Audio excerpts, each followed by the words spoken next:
로마서 11장 25절부터 32절까지 형제들아 너희가 스스로 지혜 있다 함을 면키 위하여 이 비밀을 너희가 모르기를 내가 원치 아니하노니 이 비밀은 이방인의 충만한 수가 들어오기까지 이스라엘의 덜어는 완악하게 된 것이라. 그리하여 온 이스라엘이 구원을 얻으리라. 기록된 바 구원자가 시온에서 오사 야곱에게서 경건치 않은 것을 돌이키시겠고 내가 저희 죄를 없이 할 때에 저희에게 이루어질 내 언약이 이것이라 함과 같으니라. 복음으로 하면 저희가 너희를 인하여 원수된 자요 택하심으로 하면 조상들을 인하여 사랑을 입은 자라. 하나님의 은사와 부르심에는 후회하심이 없느니라. 너희가 전에 하나님께 순종치 아니하더니 이스라엘에 순종치 아니하므로 이제 긍휼을 입었는지라. 이와 같이 이 사람들이 순종치 아니하니 이는 너희에게 베푸시는 긍휼로 이제 저희도 긍휼을 얻게 하려 하심이니라. 하나님이 모든 사람을 순종치 아니하는 가운데 가두어 두심은 모든 사람에게 긍휼을 베풀려 하심이로다. 아멘. 형제들아 너희가 스스로 지혜 있다함을 면하기 위하여 이 비밀을 너희가 모르기를 내가 원치 아니하노니. 로마에 있는 특별히 이방인이었던 사람이었다가 예수님의 사람, 예수님의 제자, 예수님을 믿는 하나님의 백성이 된 신자들은 유대인들, 이스라엘 사람들에 대하여 자긍할, 교만하고 뽐낼 위험성도 가지고 있고 또한 이스라엘 사람들이 유대인들이 정말로 하나님의 선민이라고 자긍하며 뽐내는 것에 대한 반작용으로 저희들이 교만하고 악하고 불순종하더니 저렇게 버림받았고 꺾이워졌구나 그러면서 영원히 버림받은 것처럼 착각하면서 어리석어지며 심지어 힘이 세지고 강해질 때에는 유대인들을 핍박하게 되는 그러한 것에 대한 우려와 염려가 있어서 사도 바울은 지금 현재의 유대인들이 강팍해 되고 그들이 하나님의 구원 속에 긍휼 속에 들어오지 않은 비밀에 대하여 이야기하면서 이방인인 신자들이 유대인들에 대하여 함부로 행하거나 잘못 행하거나 뽐내거나 자긍하거나 함부로 정죄하거나 비판하면서 그들을 긍휼히 여기지 않는 위험성을 이야기합니다. 그러면서 너희가 스스로 지혜 있다, 스스로 이방인의 유대인들에 대하여 함부로 판단하고 정죄하고 비난하고 그렇게 하는 그런 위험성을 기본적으로 해서 지혜 있다함을 면하기 위하여 이 비밀을 너희가 모르기를 내가 원치 아니한다. 그러니 너희가 이 비밀을 꼭 알아야 한다라고 말씀하는 겁니다. 이 비밀은 이방인의 충만한 수가 들어오기까지 이스라엘의 덜어는 완악하게 된 것이라. 이스라엘의 충만한 수, 이스라엘 이방인들의 충만한 수, 이방인들이 충분히 충만하게 이방인들이 구원을 받는 것을 이야기합니다. 이방인들이 충만하게 구원을 받게 될 때까지는 이스라엘의 덜어는 완악한 채로 남아있을 수밖에 없는 것이 그것이 하나님의 신비이며 하나님의 심오한 경륜이고 하나님의 가지고 있는 영적인 비밀 가운데 하나이라라고 말씀합니다. 이 유대인들에게 하나님께서 긍휼과 은혜를 좀 많이 베풀고 나면 유대인들이 어리석어져서 어떤 길을 쉽게 걸어왔냐 그러면 하나님의 긍휼과 은혜를 맛본 다음에 그들이 오히려 교회를 무너뜨리는 길들을 걸어왔습니다. 그래서 실상은 사도 바울도 그렇게 이야기하지 않았습니까? 예수님을 믿는 사람들 중에 할례당이 많은데 할례당 가운데 정말로 복음을 위해 일하는 사람은 누구밖에 없다. 그렇게 극소수만이 그렇다고 이야기했습니다. 또한 3차 전도여행을 마치고 예루살렘에 왔을 때에 유대인 중에 믿는 사람이 수만 명이 있었는데 그들은 사실은 예수님에 대한 열심을 가지고 있는 게 아니라 율법에 열심 있는 사람이다 라고 성경 사도행전에서 증언하고 있는 것입니다. 정말로 하나님께서 유대인들에게 긍휼과 자비를 베풀어 주시면서 그들에게 은혜를 많이 부어 주시면 유대인들의 많은 숫자가 교회 안에 들어올 수 있습니다. 믿는 자 중에 들어올 수 있습니다. 그러나 그들이 바른 열매를 맺기보다는 오히려 교회를 무너뜨리는데 앞장설 수 있고, 또한 신앙의 지도자적인 위치를 차지하면서 자신들이 듣고 깨닫고 배웠던 장로의 유전을 통한 성경 해석, 구약 성경 해석을 통하여 교회를 무너뜨리는데 앞장서 버릴 수 있는 그러한 일들이 있어 왔었습니다.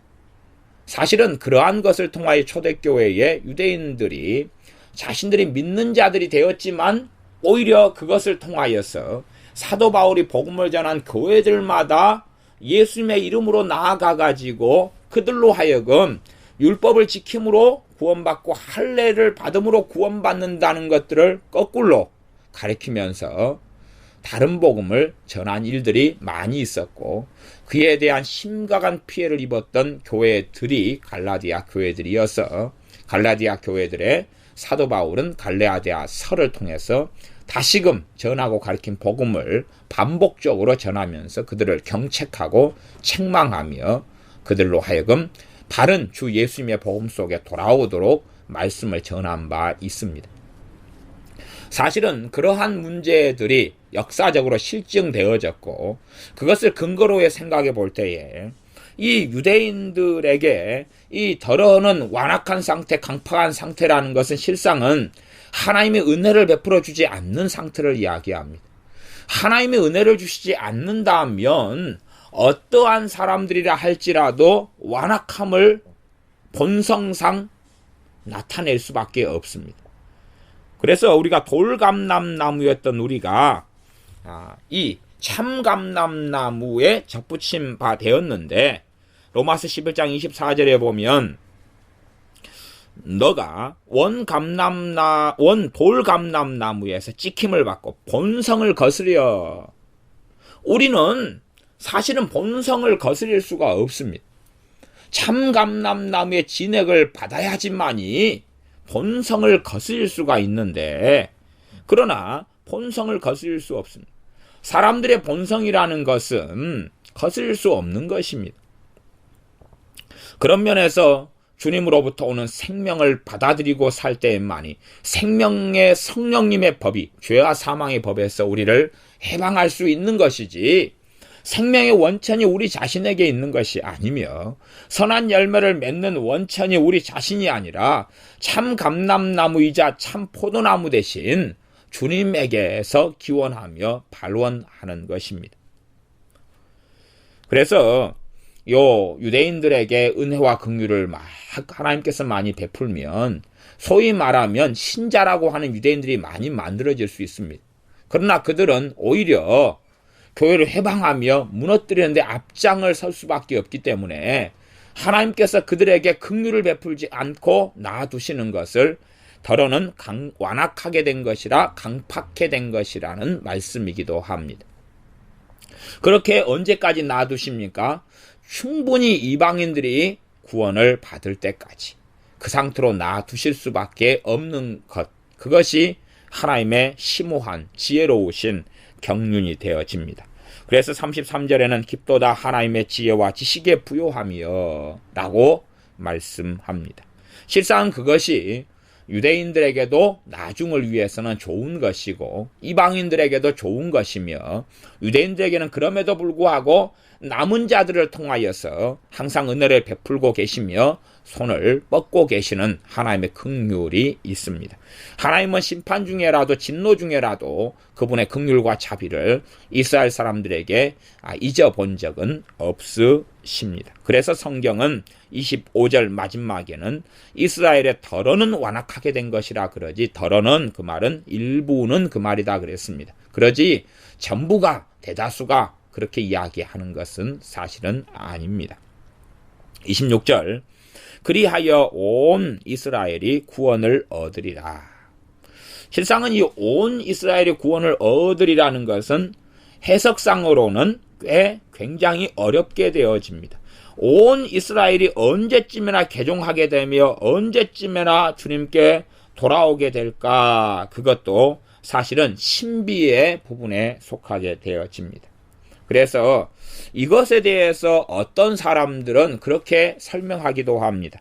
온 이스라엘이 구원을 얻으리라 하는 것을 AD 70년에 로마 티도 장군에 의해서 이 유대인들 예루살렘이 함락을 당하면서 수백만 명이 죽었습니다. 그리고 이제 남은 사람들은 소수만 남았는데 그때의 그 남은 이스라엘 사람들은 대다수가 사실은 그리스도인들이었습니다. 그래서 그것을 통하여서 이 온 이스라엘의 구원을 얻으리라는 것이 성취되었다. 그렇게 생각하는 사람들도 사실은 있어 왔습니다. 그러나 그래서 부분적인 성취는 될 수 있을지 몰라도 완전한 성취는 제 개인적으로는 보기는 좀 어렵지 않느냐 보면서 온 이스라엘의 구원을 얻는다는 것이 미래적인 이야기라 그렇게 보여집니다. 또한 우리가 온 이스라엘의 구원을 얻는다는 것을 우리 인간적인 개념과 생각으로는 항상 그렇게 생각할 때가 많습니다. 100% 전부가 구원을 얻으리라 그렇게 생각할 때가 많습니다. 그러나 100% 전부를 가리키는 온 이스라엘은 당연히 아닙니다. 성경은 전반적인 것을 온이라는 표현을 자주 사용합니다. 전반적인 것을 온이라는 표현을 많이 사용하고 전반적인 것을 모든이라는 표현을 많이 사용합니다. 그러하지 개인적으로나 지식적으로나 상식적으로 생각할 때에 100% 육적인 이스라엘이 구원받는 것이 과연 가능하겠느냐? 그것은 사람의 명백한 자유의지를 깨닫지 못하고 이해하지 못한 소치가 될 수밖에 없습니다. 그래서 온 이스라엘의 구원을 얻으리라는 말씀은 실상은 해석하고 또한 어떻게 성취될 것이냐 하는 부분이 아주 난해한 말씀이 되어지고 맙니다. 우리의 가정에 자녀들이 있다면 예를 들어 초등학생, 중학생, 고등학생 자녀가 있다. 그러면 우리 부모가 아무리 믿음이 좋다 할지라도 그 초등학생, 중학생, 고등학생 아이가 다 믿음이 좋은 건 아니지 않습니까? 우리가 주님을 다 믿었다 할지라도 그런 세 자녀 가운데 강팍한 아이도 있고 어리석어지는 아이도 있을 것이고 아직 주님 만나지 못한 아이도 있다 하는 이야기입니다. 아무리 성령 충만한 부모 밑에서라도 그렇지 않은 자녀들은 필연적으로 있을 수밖에 없습니다. 그러면 예를 들어 유대인들이 한 600만 명 된다. 그러면 600만 명의 부모들 어른들이 다 성령 충만하고 주님 만나고 변화됐다 할지라도 그의 자녀들 청소년, 청년, 어린아이들 가운데 다 주님을 만나게 된다고 어떻게 볼 수 있느냐 하는 겁니다. 당연히 그렇지는 않습니다. 아무리 놀라운 부흥의 시대라 해서 100% 구원이라는 것은 사실은 없는 것입니다. 그렇기 때문에 여기에서 온 이스라엘의 구원을 얻으리라는 것을 100% 구원이다 이렇게 생각하면 당연히 안 될 수밖에 없습니다. 주님께서는 마태복음 같은 데서는 그렇게 말씀합니다. 주님께서는 나중에 오실 때에 오시기 전에는 온 이스라엘 집에 다 다니지 못하여서 주님께서 재림하여 오시리라 라고 말씀하시기도 합니다. 그래서 이 부분이 어떻게 성취될 것이냐 하는 것이 꽤 난해하고 난점이 되어져서 사실은 주님의 이 말씀은 실제이고 진실이며 진리인데 어떻게 성취될 것이냐 하는 부분을 살펴보고 두고 볼 수밖에 없는 것이 되어집니다. 사도 바울이 그리하여 온 이스라엘이 구원을 얻으리라. 어느 시점 다음입니까? 이방인의 충만한 수가 구원을 얻을 때까지. 그 다음에야 벌어질 일이라고 이야기합니다. 이방인의 충만한 수가 구원을 얻을 때까지. 그래서 어떤 사람들은 주님의 재림이 또한 대환란이 올해나 내년이나 이렇게 있을 것이다 라고 주장하며 생각하는 분들이 꽤 많이 있습니다.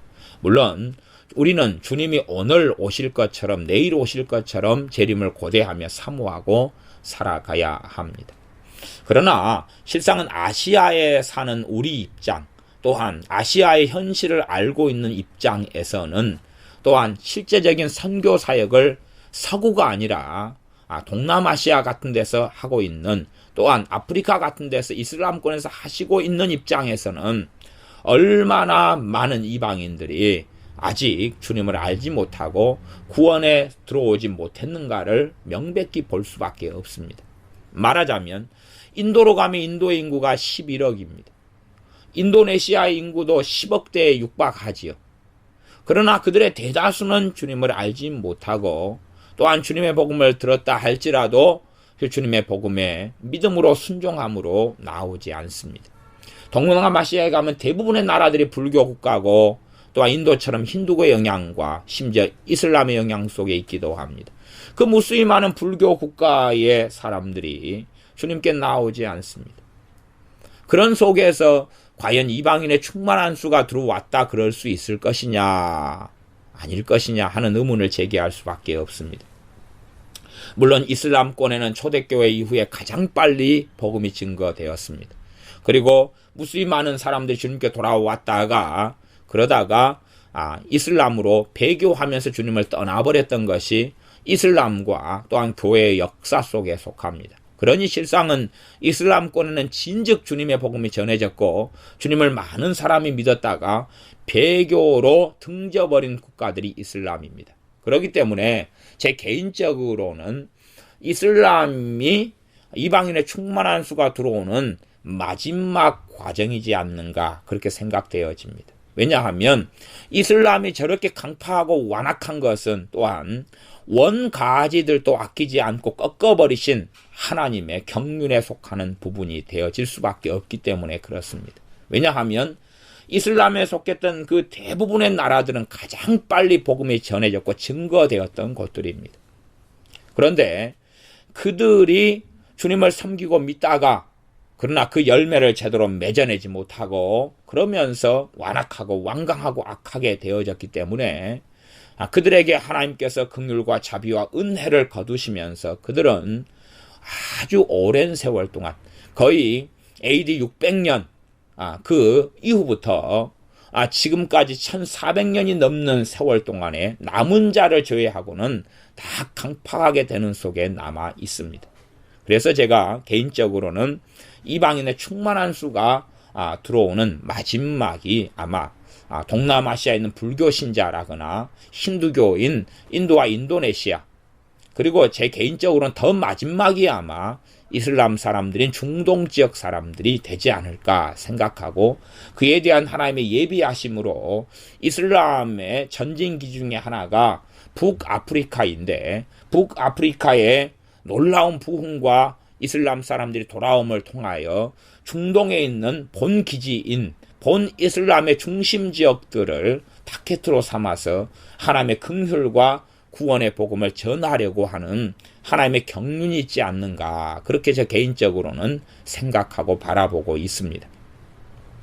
그래서 이방인의 충만한 수가 들어온 다음에 지금 입장에서는 지금 힌두교 그다음 무수히 많은 불교 그렇게 남아있고 아마 로마 카톨릭 같은 경우는 돌아오는 것이 아마 불가능하지 않을까. 전반적으로 소수를 빼놓고는 불가능하지 않을까. 저는 그렇게 내다보고 있습니다.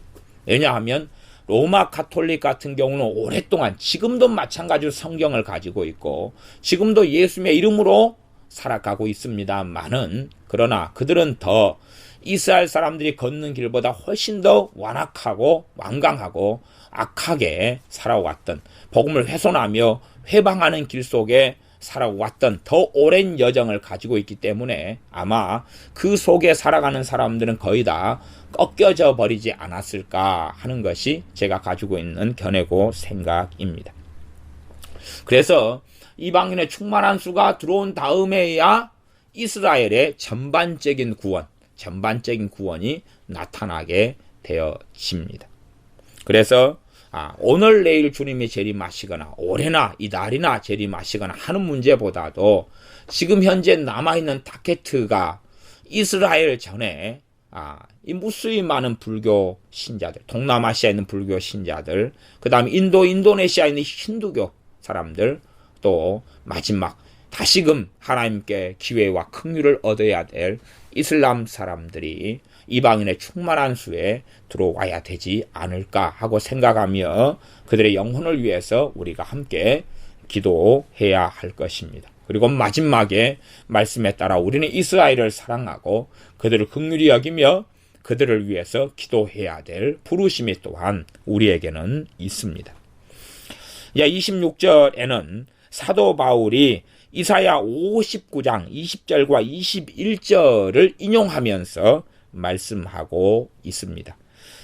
그리하여 온 이스라엘의 구원을 얻으리라는 것을 이사야 59장 20절 21절을 가지고 말씀하고 있는데 이사야 59장 20절 21절 말씀에 나와 있는 것이 지금 로마서 11장 26절 27절에 생략되어 있기도 하고 또한 이사야 59장에 없는 것이 첨가되어 있기도 합니다. 그런 부분에 차이들이 있습니다. 그래서 두 가지 말씀을 비교하면서 우리가 살펴보는 것이 나을 것입니다.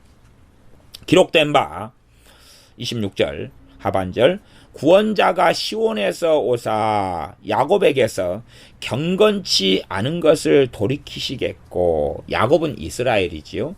이스라엘에게서 경건치 않은 것을 돌이키시겠다. 어디에서 오사요? 시온에서 오사.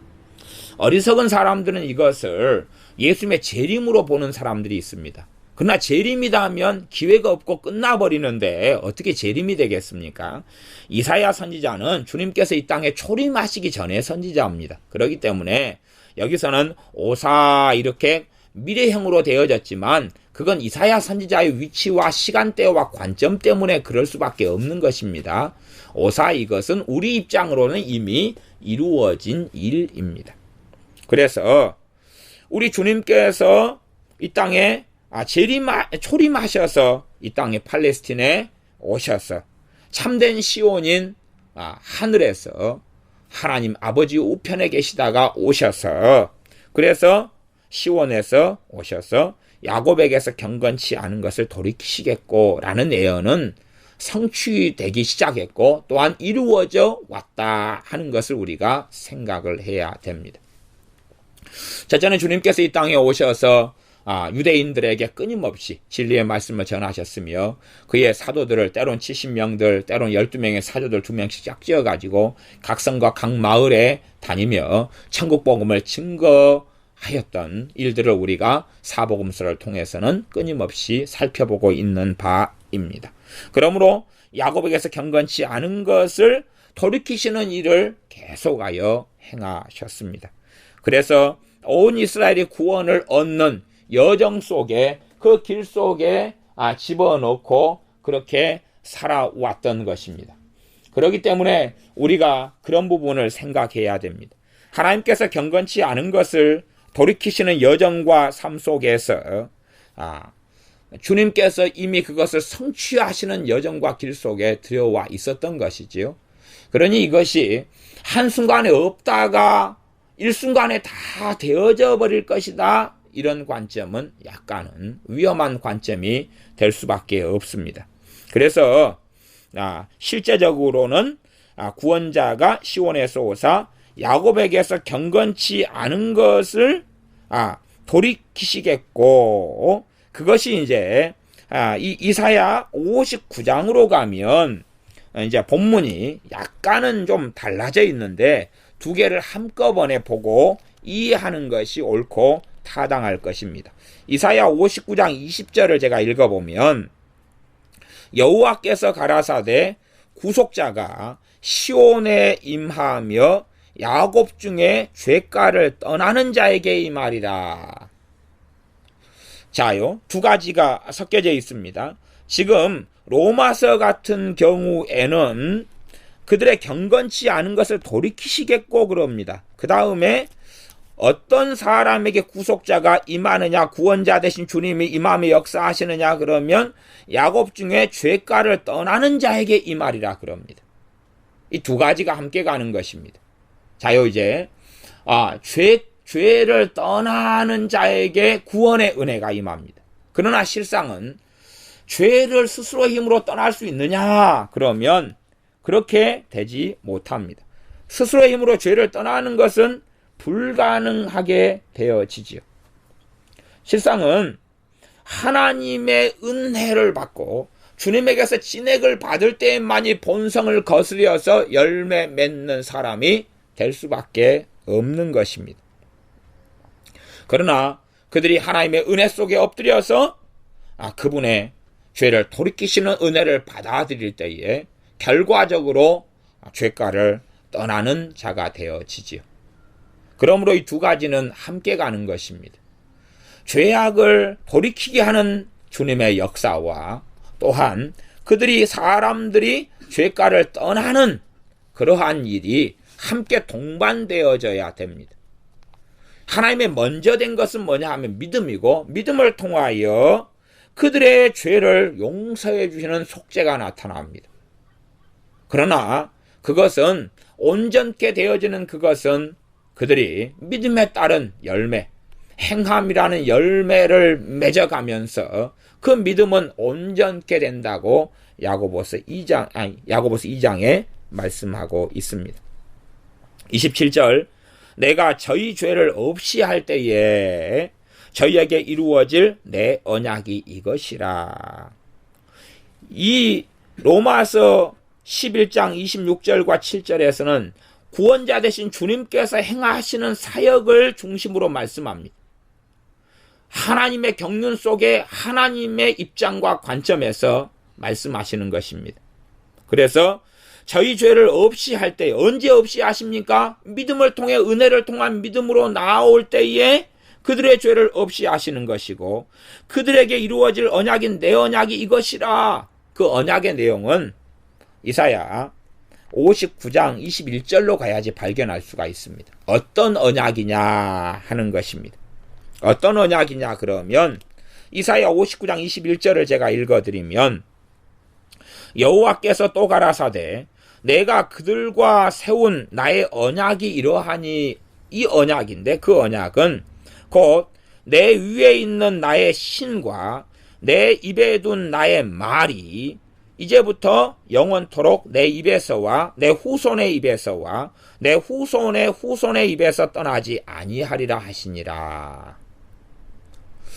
이스라엘 사람들이 온 이스라엘의 구원을 마침내 얻으리라 이렇게 돌아온 다음에는 다시 주님께서 재림하시면서 이 땅이 이제는 다 끝날 때까지는 이스라엘 사람들이 하나님을 전반적으로 떠나지 않고 그 은혜 속에 살다가 이제는 온 세상의 삶이 종점을 찍고 주님 재림하셔서 심판대를 통하여 새 하늘과 새 땅 속에 들어간다는 것으로 이해하면 좋겠습니다.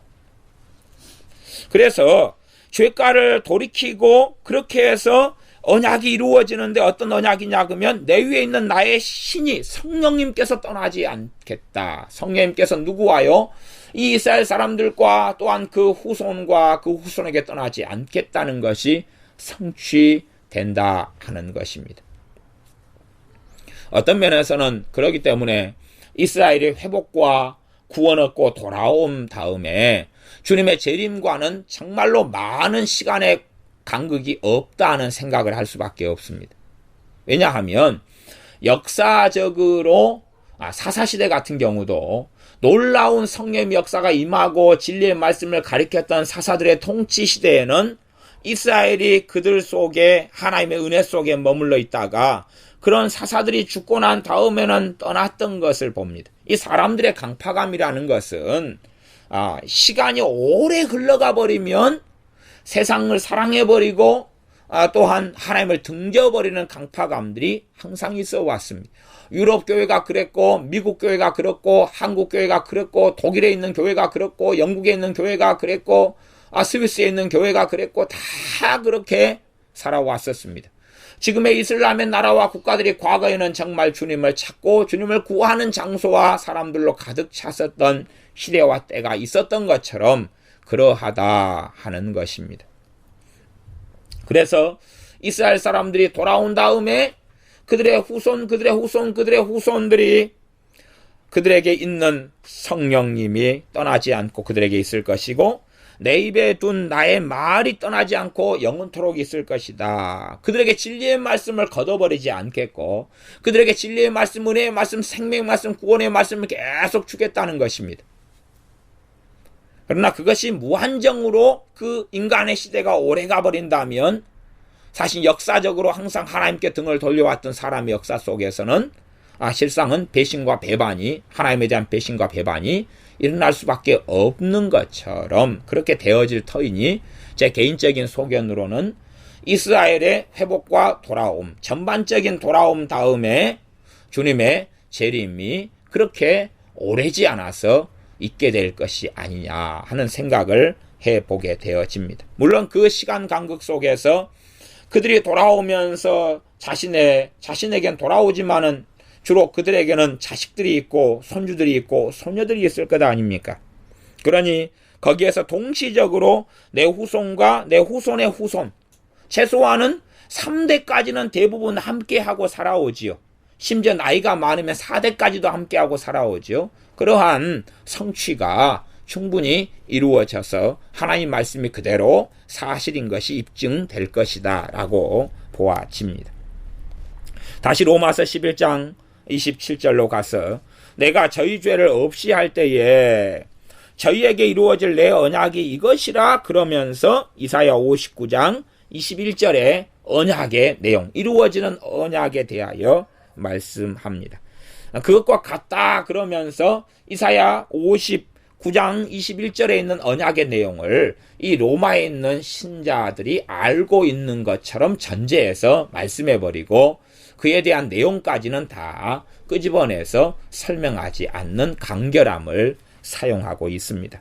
그래서 온 이스라엘이 구원을 얻은 다음에야 이제 사실은 마지막 하나님의 이 땅에서 구원의 역사가 종결된다는 것을 생각해 볼 수 있습니다. 28절 복음으로 하면 저희가 너희를 인하여 원수된 자요. 복음으로 인하여 왜 이스라엘 사람들이 이방인 너희 신자들하고 원수가 되었냐 그러면 그들이 꺾여진 그 자리에 우리가 접붙임 받았기 때문에 그렇습니다. 그러니 원수가 된 거지. 우리가 아니었다면 그들은 꺾여지지 않았을 것이고 하나님의 더 많은 긍휼 속에 그들은 남아 있었을 것이다 하는 것입니다. 우리가 없고 단지 유대인들만 있다면 꺾어버리지 않고 더 소수라도 구원받게 하기 위하여 남겨두었을 것이기 때문에 그렇습니다. 그러나 돌감람나무인 우리가 너무 쓸모없고 비천하며 하나님을 떠나며 하나님의 백성이 아니고 멸망하고 지옥 속에 빠져들어가 있는 것을 보는 하나님의 긍휼과 자비에서는 이들을 참감람나무 가지들 얼마를 꺾어가지고 거기에 돌감람나무 가진 우리를 복음을 통하여 믿음을 통하여 접붙이시는 거기 때문에 복음 때문에는 꺾여진 이스라엘과 접붙여진 우리의 관계가 원수 관계가 될 수밖에 없습니다. 왜? 그들의 넘어짐이 우리의 구원을 가져왔기 때문에 그러합니다.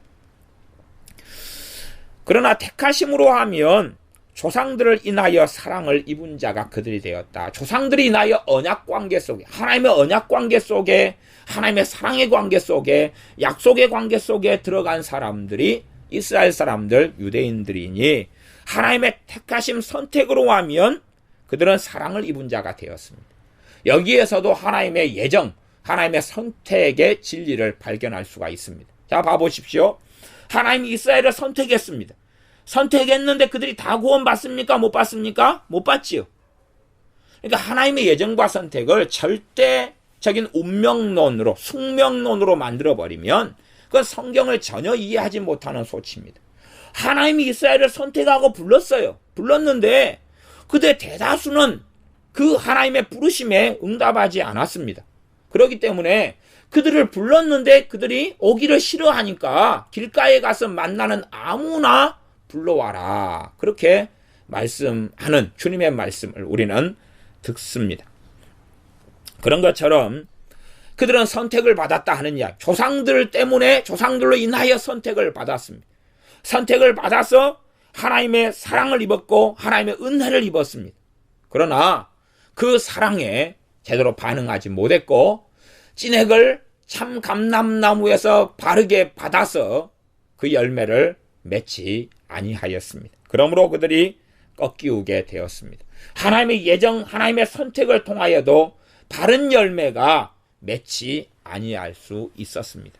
하나님께서는 사도 바울을 선택했고 부르셨습니다. 사도 바울을 부르셔서 이방인의 사도로 세우셨습니다.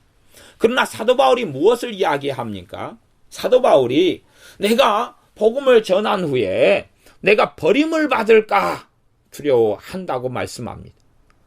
그 하나님의 예정과 사도 바울을 선택한 그것이 정말로 사도 바울이 예수님 안에 거하는 것과 상관없이 가능했다면 사도 바울은 내가 버림을 받을까 봐 두려워하노라는 말씀을 우리에게 증거하지 않았을 것입니다. 그러나 모태로부터 또한 더 하나님의 창세전에 사도 바울을 사도로서 선택하고 부르셨지만 그러나 그 부분에서도 사도 바울의 몫이 사도 바울이 참 감람나무 가지이자 참 포도나무 가지인 예수님께 붙어 있어야 되는 것입니다. 나를 떠나서는 너희가 아무것도 할 수 없습니다. 그렇기 때문에 사도 바울이 깨어있는 삶을 살았고 주 예수님께 붙어있는 삶을 살았으며 주 예수님의 십자가만을 자랑하고 주님의 능력을 힘입었음만이 주님과 함께 동행하며 주님을 따르는 좁은 길의 삶을 마침내 이루고 주님의 나라에 입성할 수 있었습니다. 로마서 11장 29절 하나님의 은사와 부르시면은 후회하심이 없느니라. 하나님의 은사는 여기서는 은혜라 이렇게 이해되는 게 좋다 그랬습니다. 카리스마타라는 은혜, 선물, 은사, 부여받은 것 이런 여러 가지 의미를 가지는 단어가 카리스마타인데 고린도 전서에서는 카리스마타에서 은사로 사용되었습니다. 그리고 본문들마다 어떨 때는 은혜나 어떨 때는 선물이나 어떨 때는 은사라는 단어로 번역되어져 옵니다. 그래서 하나님의 은사, 하나님의 은혜와 부르시면은 후회하심이 없느니라. 후회하지 않는다. 하나님께서 누구에게 은혜 주신 건요? 이스라엘에게 은혜 주신 것. 지금 이스라엘 이야기를 하는 것입니다. 후회하지 않는다. 이스라엘을 하나님이 소명, 불러주신 것에 대하여 하나님은 후회하지 않는다고 말씀합니다. 성경에 하나님께서 후회하신다는 것이 한 몇 번이 나와 있습니다. 그 중에 하나는 사람을 지으신 것을 후회하신다라고 말씀 나와 있고 또 하나는 사울 왕을 왕으로 세운 것을 후회하신다 이런 말씀은 나와 있습니다. 그러나 은혜 주신 걸 후회하신다는 말씀은 없습니다. 그리고 누구를 불러주시는 것, 선택해서 불러주시는 것이죠. 그것 자체를 후회하신다고 말씀하신 것은 아닙니다. 그런 의미에서 우리가 하나님의 본질적인 하나님의 이 은혜 주신 것과 하나님의 부르신 것에는 후회하심이 없다 하는 것을 우리가 반드시 깨닫고 알아야 됩니다. 하나님의 후회가 없기 때문에 하나님께서 이스라엘을 불러주신 다음에 어느 때가 되면 다시금 하나님께서 긍휼과 자비를 베풀어 주셔서 하나님의 구원의 역사와 하나님의 심오하고 깊은 경륜을 마무리 짓게 되실 것입니다. 왜냐하면 그들을 이스라엘을 불러서 후회하신 다음에 영원히 내동댕이 쳐버리시며 끝장을 내버리시는 것이 아니기 때문에 다시금 회복시키시는 하나님의 긍휼과 자비의 때가 이스라엘에게, 유대인들에게 올 수밖에 없고 그 기본적인 것이 시작되었던 게 1948년에 나라 이른 지 2000년이 흘러간 그 때에 이후에 다시금 이스라엘이라는 나라를 하나님께서 이 1900년이 흘러간 다음에 세워주신 것을 알 수가 있습니다. 로마서 11장 30절에 너희가 전에 하나님께 순종치 아니하더니 우리 이방인 우리는 본성으로 인하여 항상 불순종의 영들에게 순종해 왔고 불순종 속에서 살아왔으며 죄와 허물 속에서 끊임없이 살아와서 우리는 하나님께 순종치 아니하고 살아왔습니다. 우리의 행위에 있어서는 불순종만이 가득했습니다. 죄만이, 악만이, 죄악만이, 허물만이 가득했습니다. 그렇게 살아왔는데 돌감람나무 가지로 살아왔다 그 말입니다. 열매 맺지 아니하고 쓸모없는 그런 가지들로 살아온 불순종 속에 살아왔던 우리가 이스라엘에 순종치 아니함으로 이제 긍휼을 입었는지라. 이스라엘이 순종치 아니하고 불순종했기 때문에 그들을 하나님이 오래 참고 인내하시다가 꺾어버리고, 그런 다음에 우리를 선택하시며 은혜로 불러주셔가지고 참 감람나무 가지에 접붙여 주시는 그러한 긍휼을 입었다고 이야기합니다. 그 긍휼을 입은 자들 속에서 이제 열매 맺는 사람과 그렇지 않는 사람으로 나누어지는 것이지요. 1만 달란트 탕감 받았는데 그 중에 어떤 종은 100데나리온 빚진 친구를 용서하는 길을 걷지 않아서 그 긍휼과 그 자비를 잃어버리게 되었습니다. 그것처럼 또한 주님을 믿고 만났던 10처녀 가운데 미련한 5처녀는 그 긍휼과 자비를 잃어버리게 되었습니다. 그들은 깨어있는 삶을 살지 않았고 그들은 기름을 준비하지 않았으며 주님과 함께하며 동행하며 살지 아니하였고 그들의 인생과 삶이 주님보다는 세상 속에서 또한 세상을 사랑하는 속에서 많이 살다가 마쳐서 주님 오실 때에는 부끄러움과 수치를 쓰고 나는 너희를 도무지 알지 못하노라 하는 열매만 거두게 되었습니다. 우리 이방 죄인인 우리들이 불순종 속에 살다가 긍휼을 입은 자가 되었습니다. 그것처럼 31절에 이와 같이 이 사람들이 순종치 아니하니, 누굽니까? 이스라엘 사람들이죠. 이 사람들이 지금은 순종치 아니하고 있다. 이는 너희에게 베푸시는 긍휼로 이제 저희도 긍휼을 얻게 하려 하심이니라. 우리에게 베푼 긍휼이 뭡니까? 우리가 긍휼을 얻어서 예수님의 사람이 되었고 은혜를 받게 되었으며 성령 충만을 받게 되었고 진리를 알게 되었습니다. 그러니 우리에게 베푸신 그 긍휼을 통하여 우리의 부르심 중에 하나가 이방 죄인이고 이방인인 우리가 하나님 백성 되었고 하나님의 자녀 됐던 우리의 부르심 중에 하나가 그것이란 이야기입니다. 유대인들에게 다시금 복음을 전하는 것이란 이야기입니다. 이제 역으로 유대인들에게 다시금 이스라엘 사람들에게 다시금 우리에게 베풀으신 그 긍휼을 인하여서 이제 저희도 긍휼을 얻게 하려 하심이니라.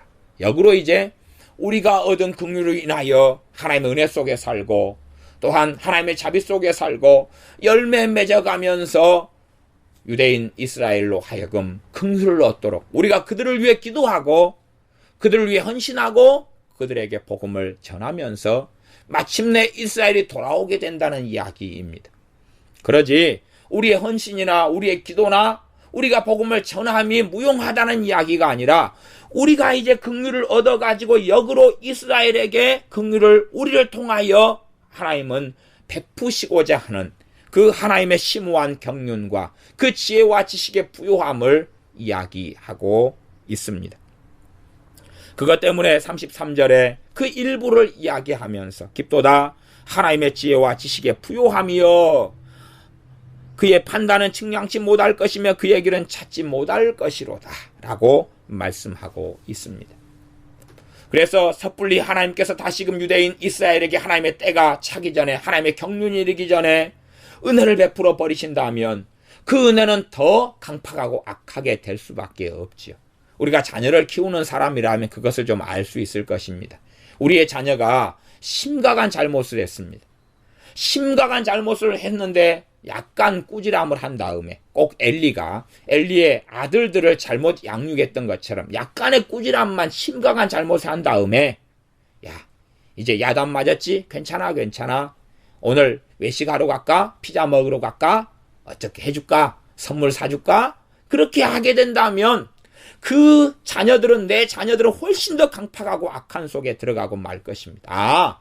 이런 잘못, 이런 심각한 잘못이 별게 아니구나 하는 걸 알게 되면서 더 심각한 속에 들어갈 것입니다. 그렇기 때문에 정말로 많은 이스라엘 사람들이 하나님의 선택받은 선민들이 지옥에 떨어지는 것을 하나님은 보시면서도 하나님의 긍휼을 유보시키고 계시며 하나님의 자비를 유보시키고 계시는 것입니다. 왜냐하면 섣불리 하나님께서 행하셔 버리고 긍휼을 베풀어 버리신다면 그들은 더 완악하고 강팍하게 행할 수밖에 없는 그것 때문에 그러하기도 합니다. 그래서 그들은 팔레스틴은 유대인들은 끊임없이 전쟁 속에 살고 전쟁의 포화 속에 살고 있습니다. 자, 이제 그래서 결국은 우리에게 베푸신 이방인 교회 믿는 자 하나님 백성인 우리에게 베푸시는 긍휼을 통하여서 이제 저희도 이 유대인들 이스라엘 사람들도 긍휼을 얻게 하려 하시는 것이 하나님의 뜻이며 하나님의 이방인인 우리들에 대한 부르심이며 소명이라는 것을 말씀을 통해서 하나님께서 전하고 계십니다. 32절 하나님이 모든 사람을 순종치 아니하는 가운데 가두어 두심은 모든 사람이 100% 오를 이야기하는 게 아니라 전반적으로 이야기한다 그랬습니다.